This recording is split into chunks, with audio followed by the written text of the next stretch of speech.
Yo, what is good, YouTube? Today we are watching the worst draft day comparisons in recent history, so let's get right into it. In recent years, it's been really hard to find the right comparison to the top prospects in the draft. I mean, just look at a guy like Luka Doncic, for example. You've got this 6'7" European guard dominating like we've never seen from someone that young. But because he was European, playing this well at such a young age and gaining a lot of stock for his playmaking, the comparison that came up a lot was Ricky Rubio. Rubio? The 6'3" guard serious? that shot 39% from the field in his career.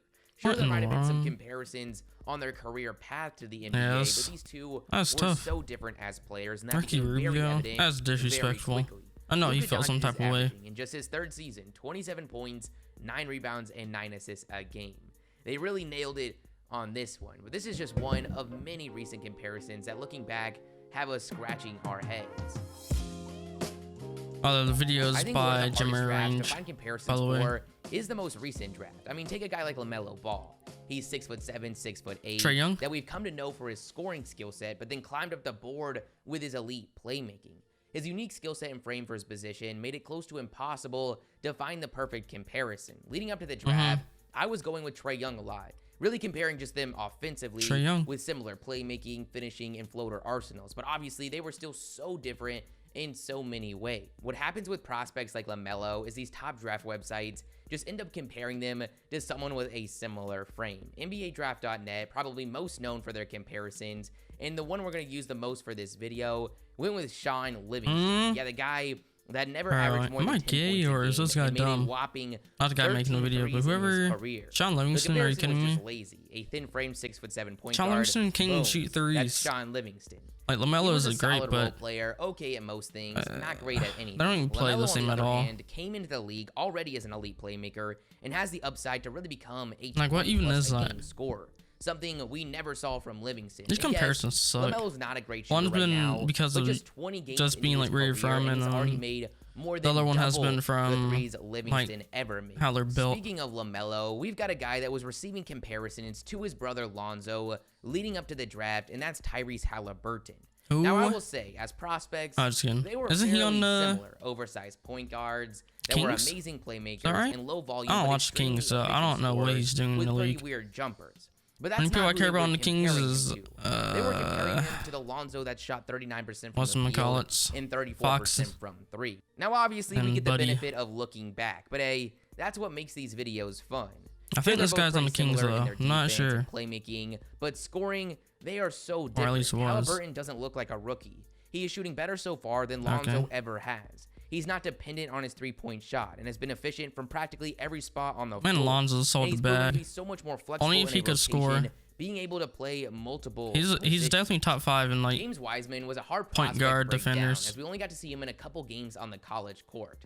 Coming into the draft, the comparison we saw was to Hassan Whiteside and DeAndre Jordan. I mean, you can't really be mad. He didn't play in college. With what we look for, but I think isn't he more of an outside? Now this was a pretty poor comparison. He's not really outside, but like he can at least shoot better than them. To blocking shots and scoring within 3 feet of the basket, I don't think they would have took him with the second overall pick in the draft. While most of Wiseman's shots are actually coming at the basket currently, we are seeing a broader skill set than either of these guys. He's being compared. I was about to say he can at least attempt a shot. So far, shooting very efficient. He's displayed much more capabilities, getting the ball in different spots and taking defenders off the dribble. The concern so far for Wiseman haven't come on the offensive side, but they've come on the defensive side. The comparison just really missed the mark. Now let's take a look at some from the 2019 class. I hate RJ Barrett. Of Chris Middleton. RJ Barrett is mellow, bro. This man's a ball hog that just shoots 50 to get a well-rounded, 30. extremely efficient scorer. By no means does he struggle to create his own shot, but he has struggled when given too much ball handling duty. RJ Barrett is a player that so far has really struggled to shoot the ball, and most of his exciting potential actually comes from him taking on more ball handling duties. The next one is just funny, been the first option. Hero to Nick Stauskas. The guy that was supposed to be 6'6" Steph Curry. His NBA career, it was pretty short-lived. He averaged 7 points, shooting 39% from the field and 35% from three. Says that Devin Booker, that's what he said he wanted to be like, or whatever. One of the most promising that was like his idol, in the league. Whatever you want to call it. To play on and off the ball, and step up to the plate for a team that went to the NBA Finals a season ago was extremely impressive. I think he's actually the best scorer on the Heat. Up to 17 points a you know, game. Jimmy's going to average more. Like, Tyler can just... But I think it's safe to say he's more skilled than Jimmy.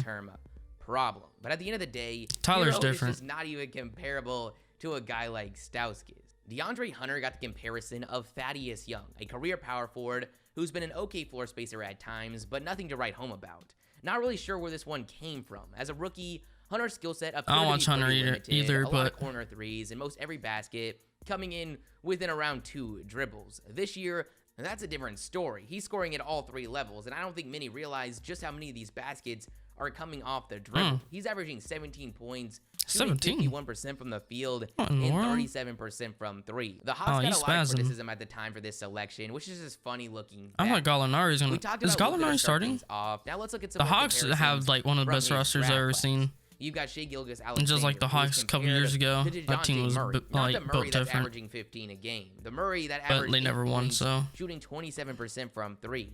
I think the Hawks could take any team to 7 right now if they like get it together, because that roster is too good to he's averaging 22 points, not 6 assists, get like a top 5 seed. Shooting 51% from the field and 38% from 3. Everyone looked at Alexander for his playmaking and defense. These comparisons really undervalued. I caught Shai being the most improved player this year, which he was already good last year, but man, this exceeded with him taking over the whole team. Anytime you've got a second-round pick that actually ends up being a pretty solid NBA player, they usually have a funny comparison to look back on. And a good example would be Devontae Graham. A season ago, he averaged 18 points, shooting 37% from 3.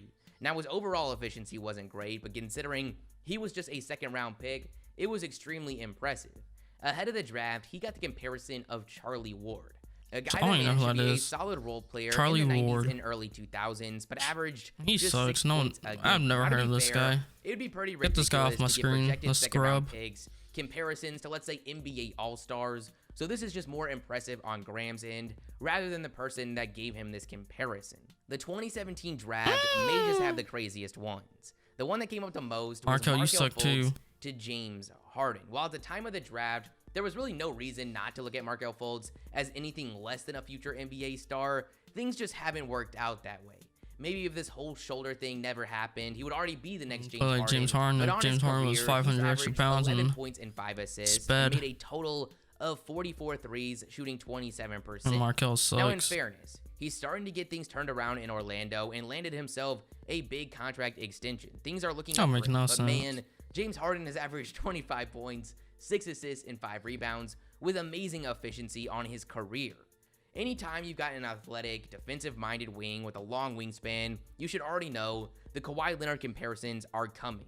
The perfect example would be Josh Jackson, who, as expected, got compared to Kawhi Leonard and Jimmy Butler. These kind of prospects are always tough, because even in the cases of guys like Butler and Leonard, they came in with great physical profiles, but very raw.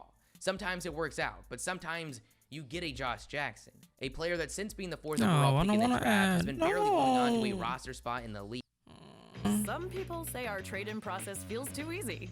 They can't believe I don't care, man. I do not care. I do not care. League.